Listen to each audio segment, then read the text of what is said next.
uma palavrinha pequena, mas muito esquecida, muito misturada, muito camuflada nos nossos conceitos hoje.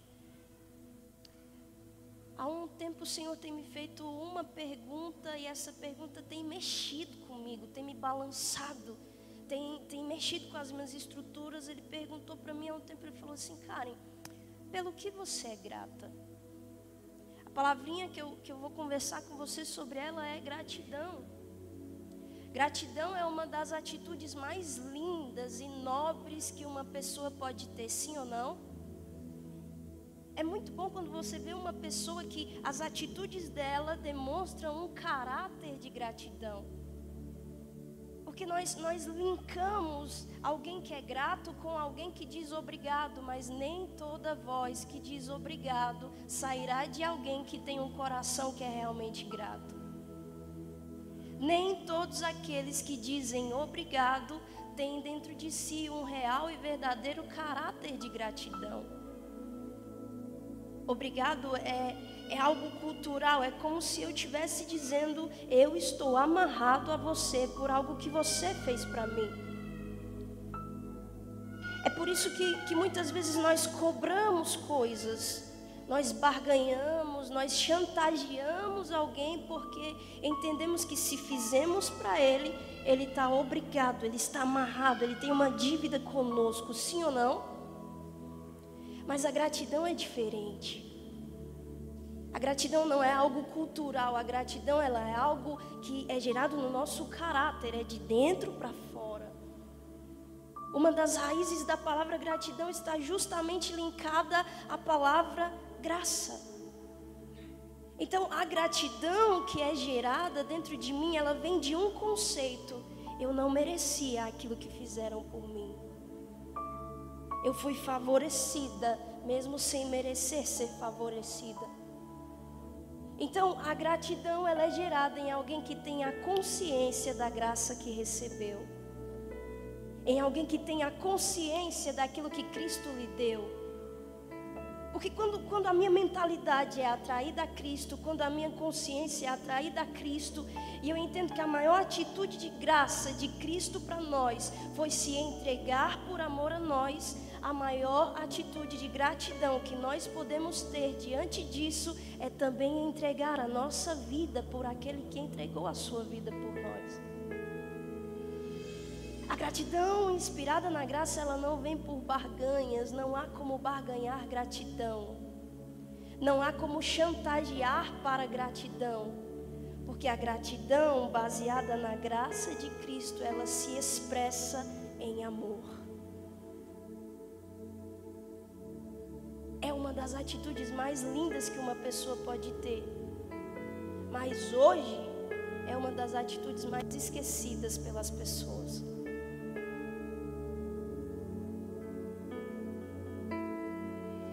Eu olho para Cristo e eu entendo que quando eu reconheço a graça que recebi, quando eu reconheço o favor que recebi, duas coisas são geradas em mim. Automaticamente eu me torno alguém grato e automaticamente eu me torno alguém gracioso também. A graça que eu recebi, se eu compreendo, se eu entendo, se eu me apaixono todos os dias por aquele que me deu quando eu não merecia, por aquele que me amou quando eu não merecia, por aquele que me encontrou quando nem eu sabia onde eu estava, quando eu me apaixono por isso todos os dias, flui de mim aquilo que eu recebi, flui de mim aquilo que me transformou, flui de mim aquilo que me limpou. Alguém está entendendo? Está fazendo sentido para você? Então nessa história, é uma história que inspira, que vai nos confrontar a pensar sobre a nossa gratidão com Cristo. A Bíblia vai dizer que Jesus está passando por algumas cidades e alguns leprosos se encontram Jesus, mas encontram Jesus de longe. A Bíblia fala que ao longe eles começam a gritar: Jesus, se compadeça de nós, mestre, se compadeça de nós. Por quê? Deixa eu te falar, nossa geração, ela tem se conformado em encontrar Jesus de longe. Porque de longe, esses 10 leprosos, eles sabiam da fama de Jesus. Eles sabiam dos feitos, das maravilhas, das obras de Jesus. É por isso que se encontrar com Jesus de longe satisfez 9 deles.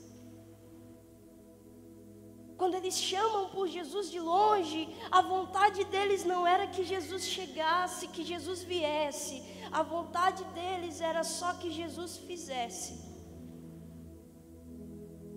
Era só que Jesus operasse.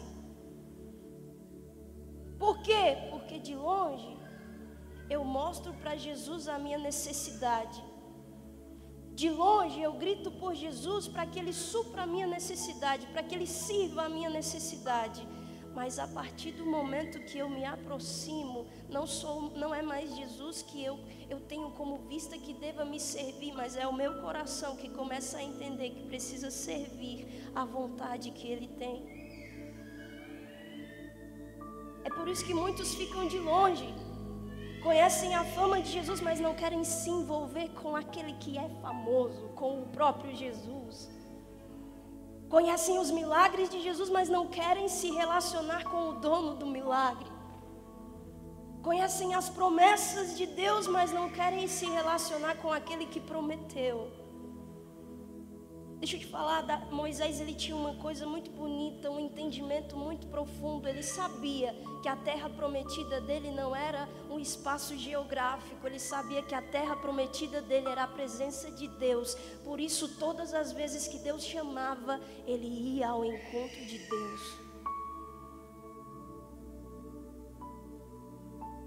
De longe é muito fácil.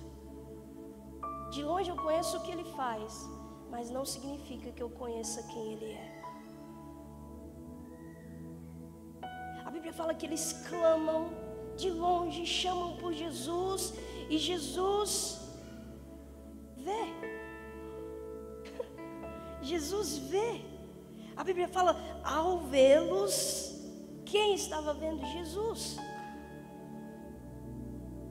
Porque Jesus, ele não é cego para aquele que é invisível diante da sociedade. Jesus vê. Jesus, ele não tapa os olhos diante daquele que é impuro. Jesus vê. A Bíblia fala que eles clamam, mas a Bíblia não fala que Jesus ouve. A Bíblia fala que Jesus vê. Por quê, Karen? Porque o ouvir ainda é limitado, mas o ver significa que Jesus conhecia quem eles eram por dentro e por fora. Jesus vê. Porque, meu querido, eles estão de longe, mas o mesmo Deus que vê aquele que está perto é o mesmo Deus que consegue enxergar aquele que está longe.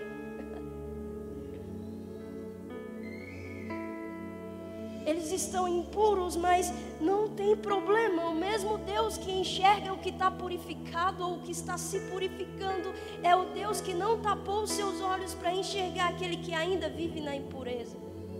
Jesus vê.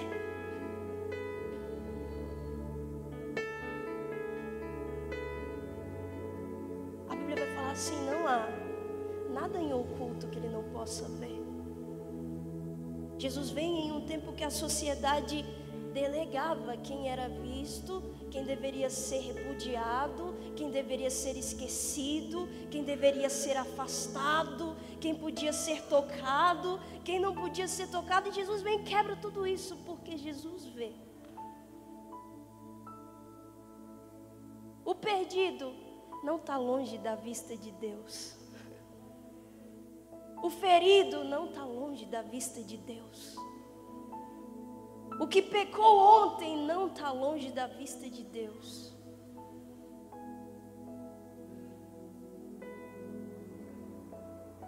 Jesus vê. Às vezes a gente se esquece desse simples detalhe. Às vezes a gente se esquece dessa simples coisa, mas que para quem é filho faz toda a diferença. Uma das coisas mais lindas é quando você vê um casal apaixonado que está começando a se conhecer. aquela primeira paquera. Eu lembro do meu ensino médio, era engraçado. Geralmente os meninos do fundão, não sei o que tinha, eles gostavam das nerds da frente. Aí ficava o menino do fundão olhando para a menina lá da frente, a aula todinha. E a menina tímida, a nerd tímida, fazia assim, dava aquela olhadinha de canto de olho, virava a cabeça. Mas a coisa mais linda era quando os dois olhares se encontravam. Sabe qual é o problema? Não é que Deus não nos veja mais. Foram os nossos olhos que saíram da ótica de Deus. Nós que perdemos a nossa visão de Deus. Deus está olhando. Deus está vendo. Deus está atraindo. Deus tem expectativa sobre a sua resposta diante daquilo que Ele está fazendo. Mas sabe o que é incrível? Deus, Ele fala comigo muito no cotidiano. Então quando acontecia isso na sala de aula, eu cheguei à seguinte conclusão: o olhar atrai, sim ou não? É engraçado que se você está no meio da multidão e alguém está te olhando demais, em algum momento você vai enxergar quem está te olhando demais. Deus nunca tirou os olhos de você. Vai chegar um momento em que você vai perceber, e os seus olhos também vão se encontrar com os olhos dele. E quando isso acontecer, você vai ter uma certeza: Ele sempre te atraiu. Ele sempre te chamou. Jesus vê. A Bíblia fala que Jesus vê. E depois de ver, Jesus fala para eles: ide e mostrai-vos aos sacerdotes. Por quê? Porque naquela época os sacerdotes eram aqueles capacitados de autoridade espiritual para atestar quem era impuro ou não, para atestar quem estava limpo ou quem não estava. Então as pessoas se apresentavam diante do sacerdote, o sacerdote examinava, fazia uma revista, e depois o veredito do destino era dado pelo sacerdote: impuro. E ao que era chamado impuro, junto com essa tarja, com esse rótulo, ele recebia alguns destinos. Ele não podia conviver com os outros. Ele não podia estar em comunhão com os outros, participar do que os outros participavam. Só que quando Jesus fala para eles se apresentarem aos sacerdotes, Jesus está falando assim: não importa a palavra que o homem deu para vocês acerca do destino que vocês têm, a minha palavra é muito maior do que qualquer veredito que homens possam dar a vocês. Alguém vereditou o seu erro e disse que o seu destino será baseado no erro que você cometeu. Porque as pessoas têm essa mania, elas colocam a falha como algo mais importante, como algo mais valorizado do que o destino. Mas Jesus vem e contrapõe tudo isso, porque não há erro capaz de te tirar do destino que Deus tem para você. Tudo que você precisa é retornar para a palavra que Ele te deu. O destino ainda está lá. E eu que errei, e Jesus está falando: o seu erro não é maior do que o propósito que eu tenho para você. Volta. Ah, mas eu falhei. Não, a sua falha não é maior do que o propósito perfeito que eu fiz para você. Volta. Ah, mas eu caí, eu escorreguei no tomate, eu pisei no tomate.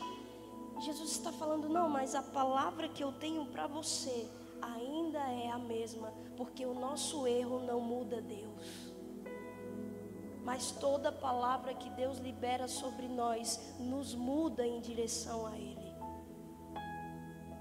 Sabe, Jesus lança uma palavra, Jesus libera uma palavra, porque a palavra lançada, ela tem um efeito imediato. É como Jesus quando Ele fala: eu quero que você seja curado, então seja curado. Instantâneo. Uma palavra lançada. Mas aqui, Jesus libera uma palavra E a palavra liberada, você precisa obedecer para acessar o efeito que ela vai ter sobre a sua vida. Jesus, ele não fala assim, vocês vão ser curados. Jesus fala, vai. O que vai acontecer? Não, vai. Ide e apresentai-vos aos sacerdotes. Jesus em momento algum fala assim, não, a sua lepra vai ser curada. A sua vergonha vai ser tirada. Jesus só libera uma palavra.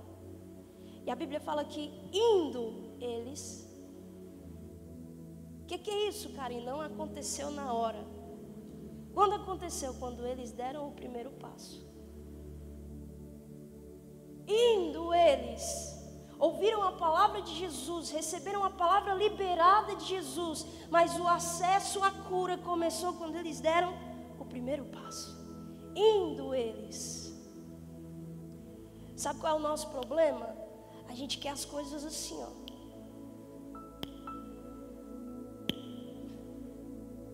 A gente quer tudo rápido. Deus fala, não, se Deus falou vai acontecer hoje. Aí quando não acontece hoje, a gente tem a mania de querer colocar Deus na parede. Falar, Deus, por que não aconteceu hoje? Porque não foi uma palavra lançada, foi uma palavra liberada. Você precisa agir para ter acesso a ela. Como, Karen? Dá o primeiro passo. Deus já lançou, já abriu o seu destino para você. Ele já usou profetas, Ele já usou a própria palavra, Ele já usou canções. E você está parado no mesmo lugar e ainda reclama porque as coisas não acontecem. Deus está esperando você começar a dar o primeiro passo.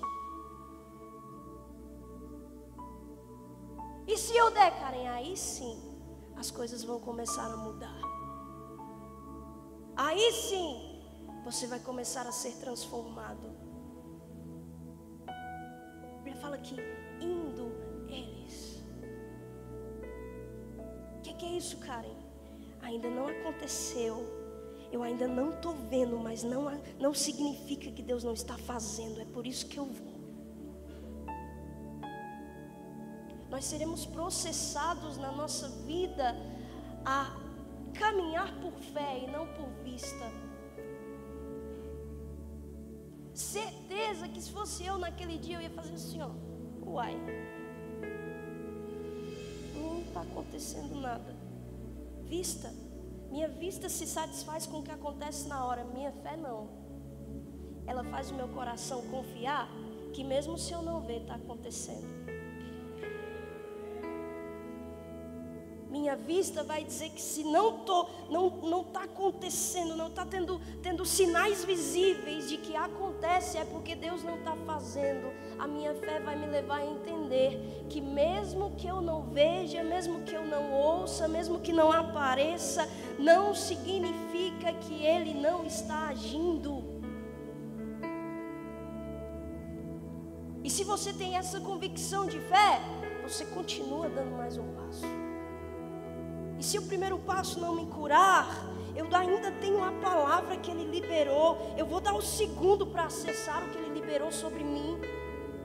E se o segundo passo não funcionar, não acontecer no segundo passo, eu vou continuar caminhando, porque eu recebi uma palavra e pela minha fé eu caminharei até que ela se cumpra na minha vida.